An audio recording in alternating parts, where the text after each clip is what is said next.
Springbok Showdown, which is this Saturday in South Africa. I think it'll be Sunday morning for those of us in New Zealand and Australia.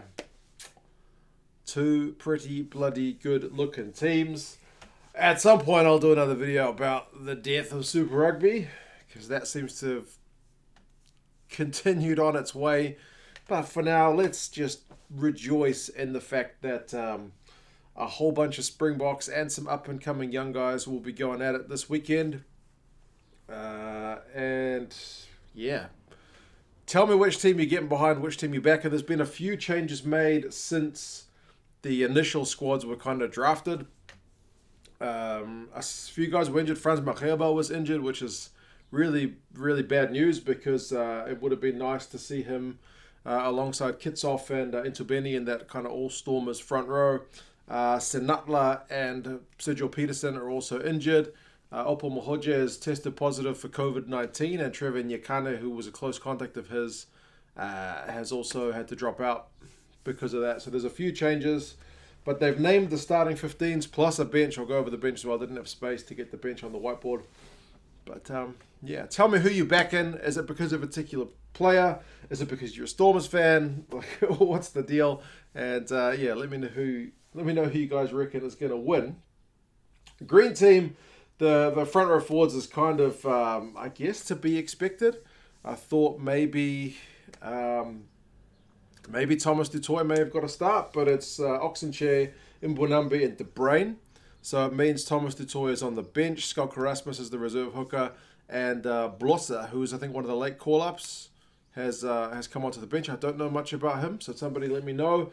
For gold, it's Kitshoff, Intubeni, and Drea starts at tight head. So the bench is Dylan Richardson, Dylan Smith, and Kalu Sadi. How do you reckon, now that Malherba's out of this gold side, do you think it's pretty much even, or do you still give the edge to gold? Because I think prior to this, when it looked like Kitshoff, Intubeni, and Malherba, it was kind of gold all day long, but I still reckon gold looks pretty solid in terms of that. Locks, it's Schickerling and Andrews against Morat and Ori. I think that's pretty even. I don't know. I think Schickerling is probably my favorite out of that lot, but I do quite like Morat as well. But Ori is also no slouch. Andrews maybe gets a bit of stick, but he's also a pretty useful player as well. So yeah, we'll have to wait and see. Jason Jenkins is on the bench for gold, and JJ Van der Mesh, I don't know. He's the reserve lock, has come in for green. So you guys will have to give me some insights into his play as well.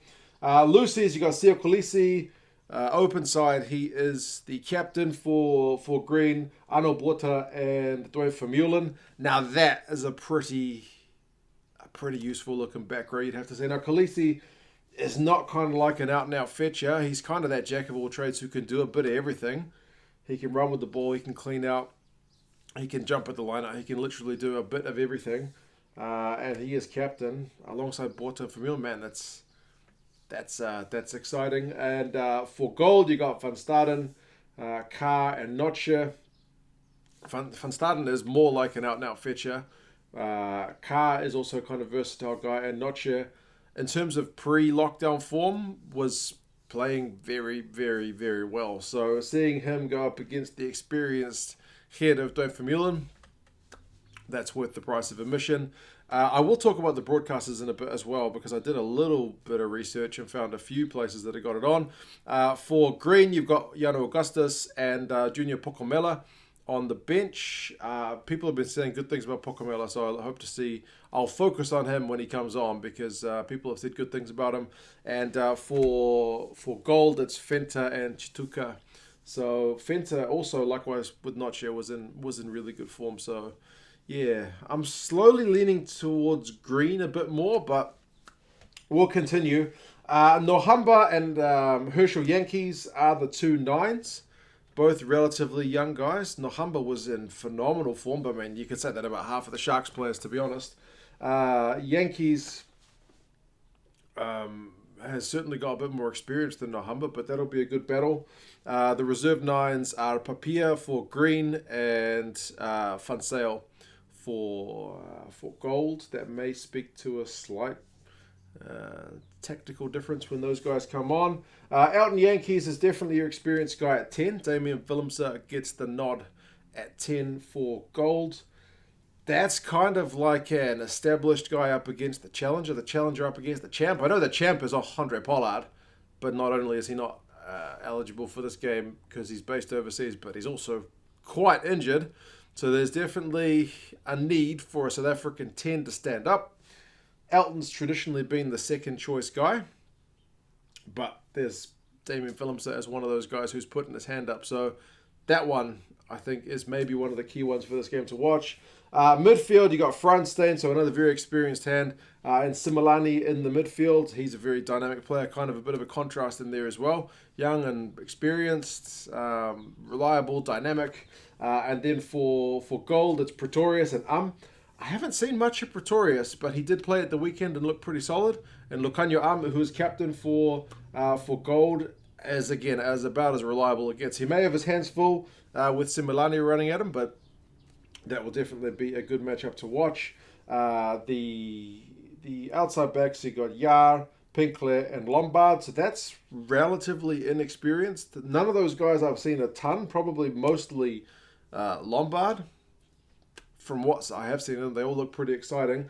And for gold, it's Skorsan, Spekman, and Galant. So definitely, at least from what I know of these guys, a fair bit more experience on this side. Spekman is magic. Galant is one of the best fullbacks, but he's just playing in a country where you guys have got loads of good fullbacks. And Skorsan still got a point to prove after that long injury layoff he had. Was it like 18 months, 2 years ago now? So, yeah, those are the starting 15s. I'm still leaning towards green a bit. The other reserves, you got Libok on green, so he can probably cover 10, 15, and you got Kuhn Bosch on gold. I wonder how they will split the minutes between Damian Willemse and Kuhn Bosch. Is it going to be like 40 minutes each? We want to watch. You got Ward and Wolhunter, who's apparently a fly half, who I haven't seen play, at least not that I can remember. And Koch and Russ are on gold side. So Russ certainly had an impressive weekend as well. But yeah. Broadcasters, obviously it's on SuperSport in South Africa. I think it's an early evening game for you guys. And Sky Sports UK seems to have it. I had a look on KO, and they've already got it listed for you guys in Australia, so all good news. New Zealand, it's not listed as far as I could see on Sky's guide yet, but Superfan Saturday was also not listed until the last minute. I think they had it on the actual machine rather than on their online guide, which is helpful. You'd think they would match each other, but not necessarily. I couldn't find it on ESPN Plus, so I'm not sure if there's an American broadcaster. Hopefully, if there are other broadcasters, if you know who's broadcasting it where you are, do drop a comment in the comment section, because that's helpful for all of us to know where we can watch the game. People have asked about highlights for Superfan Saturday. There weren't any on YouTube as far as I could see, but there were some on Reddit, which is always an interesting place to go look, and generally good for highlights and that kind of stuff. But yeah, all the politics of Sanzar aside, can we just rejoice in the fact that these two teams are going to play each other this weekend? It's a must-watch if you're a rugby fan, especially after Superfan Saturday didn't let us down. Let's hope for kind of more of the same. Very big benches.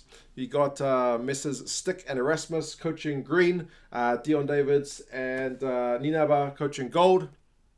So there's lots of coaching experience, depth, lots of experienced players, lots of young guys, lots of World Cup winners. Should be fantastic. But yeah, you guys let me know your thoughts. Which team are you backing to win? Head, one team or the other? Heart, one team or the other? Any particular reasons why? And yeah, I'll talk to you guys again soon. See you later.